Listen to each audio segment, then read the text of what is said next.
I bet you feel exhausted, right? 2020, the year that everything changed. A deadly new virus, a new way of life, fear and anxiety, the new norm.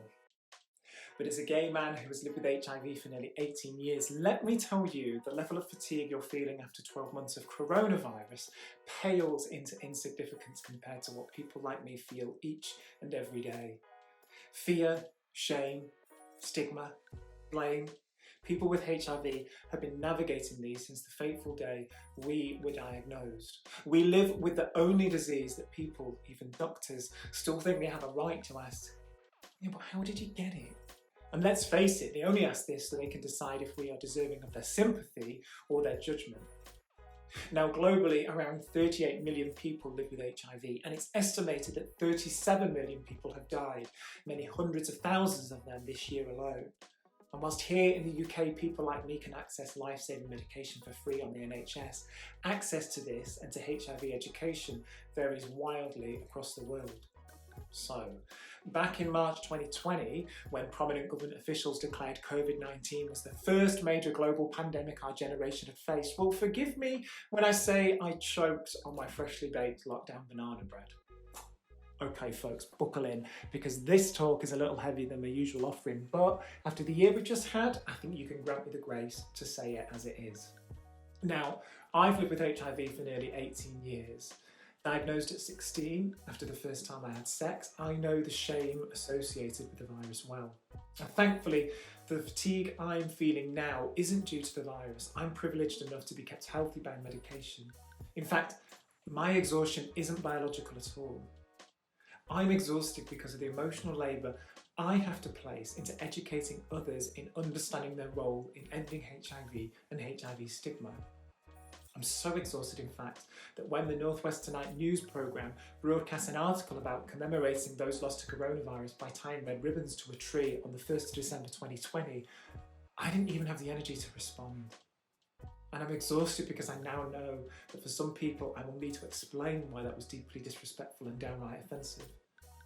The 1st of December is World AIDS Day. The red ribbon has been a symbol of the fight against HIV and AIDS for over 30 years.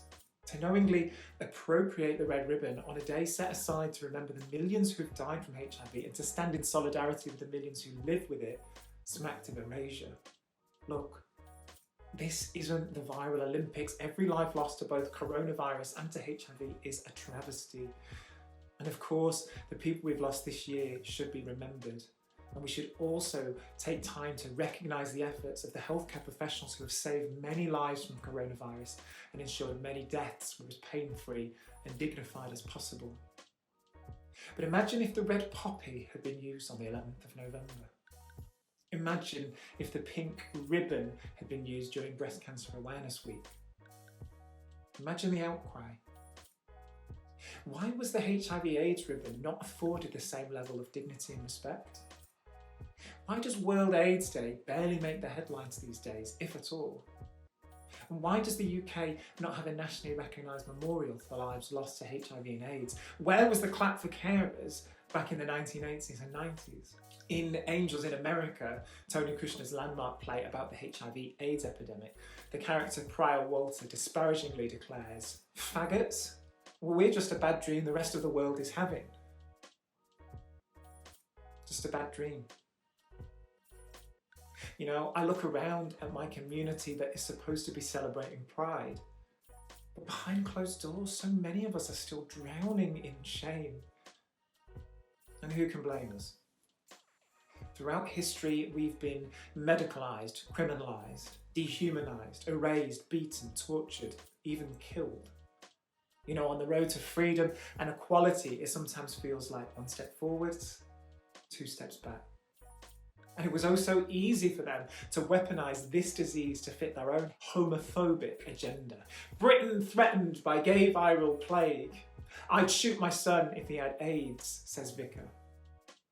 Real headlines from the British tabloid press in the 1980s and 90s. And more recently, on the front page of a national newspaper in 2016, £5,000 a year lifestyle drug. What a skewed sense of values, they scoffed as they pitted access to PrEP life-saving medication that can stop people contracting HIV against access to statins for old people. You know, I was diagnosed with HIV age 16, but it was the stigma and the shame, not the virus, that nearly led me to breaking point. Now, globally, the fight for better HIV healthcare and against HIV stigma has been led by those on the margins. LGBTQ people, Black and Asian communities, people in poverty, sex workers, people on the outside looking in. And you know what? We're exhausted. The emotional labour we invest in educating everyone else takes its toll. Sharing personal testimony is a powerful tool for changing hearts and minds, but too often marginalised people are asked to relive their trauma for free in order to educate others.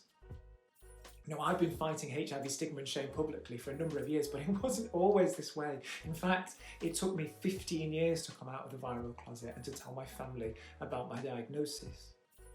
Post-traumatic stress and generalised anxiety disorder have plagued my personal and professional life. And in 2017, I caught myself in the mirror still awake 2 days after a house party. You see, I convinced myself I was simply living my best queer life. Parties, sex, alcohol, drugs. They're all fun things if you're actually pursuing them for fun. Not so much if you're pursuing them to mask pain.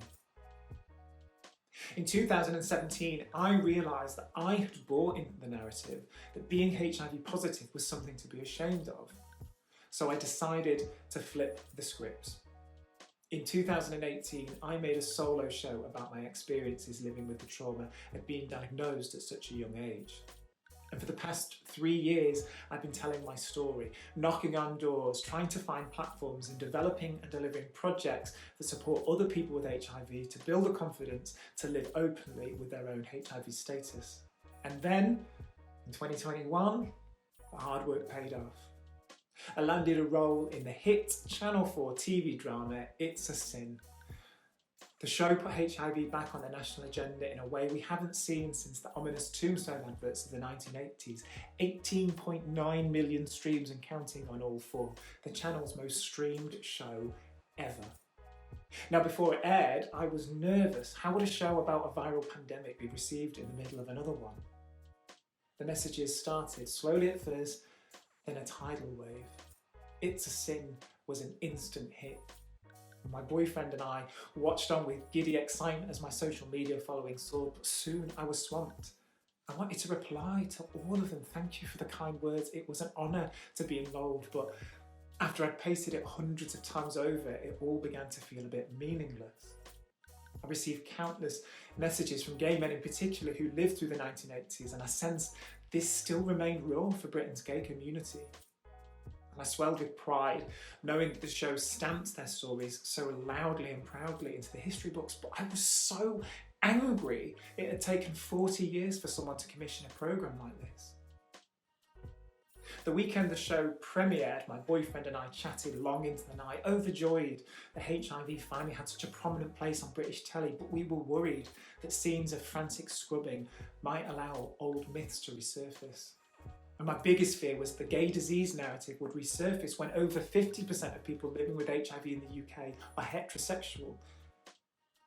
Over the coming weeks, charities and activists worked tirelessly to make sure the public knew how much things had changed in HIV healthcare and prevention, labour that mostly went underpaid or not even paid at all. And as the only cast member with lived experience of HIV, I became a media hot property. 4 non-stop weeks of interviews and appearances culminated in me chatting to gay icon Lorraine from my teenage bedroom in Stockport. But many of the appearances and requests were unpaid. Pay me for my time, I thought to myself.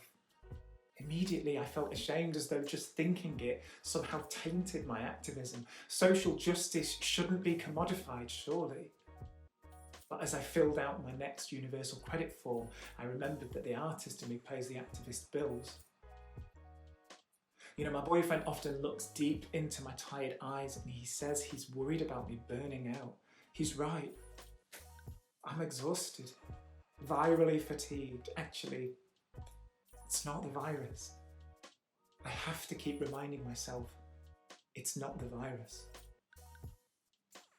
You know, I'm thrilled It's a Sin has got the country talking about HIV again, and I'm astonished by the direct impact it has had on HIV testing. More than ever were booked during HIV testing week back in February than ever before. I still can't shake a comment I kept reading over and over again online.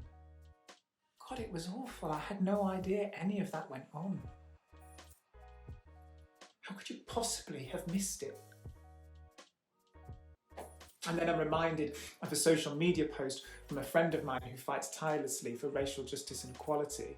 Just because George Floyd and the Black Lives Matter protest has only just reached your Instagram feed this past summer doesn't mean black people haven't been living and fighting this injustice for hundreds of years already.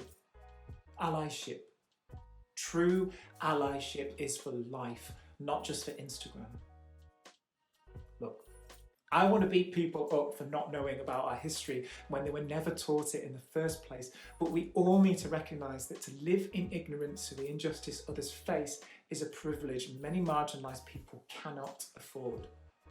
And we all carry privilege in one way or another. I'm white, I'm middle class, and I'm cisgendered. Recognising where you carry privilege doesn't diminish the challenges you may face in life, and acknowledging when you're tired and in need of support does not diminish your fight. And carrying others when they're too exhausted to carry themselves is a sign of true allyship. I told you today's talk was going to be a bit more intense than my usual content. But despite everything I've spoken about today, I remain hopeful. You know, there is now a new target to end all new HIV transmissions in the UK by 2030. It is hugely ambitious, but it is possible if we all work together. Now, I could have spent this talk outlining the roadmap to 2030, about the importance of regular testing, about PrEP and PEP, and about how the undetectable equal untransmittable message has revolutionised the lives of people like me. But you know what? It's not always my place to educate everyone. So I ask you this. What will you do today to help end HIV by 2030? What will you do today to make someone else's tomorrow just that little bit easier?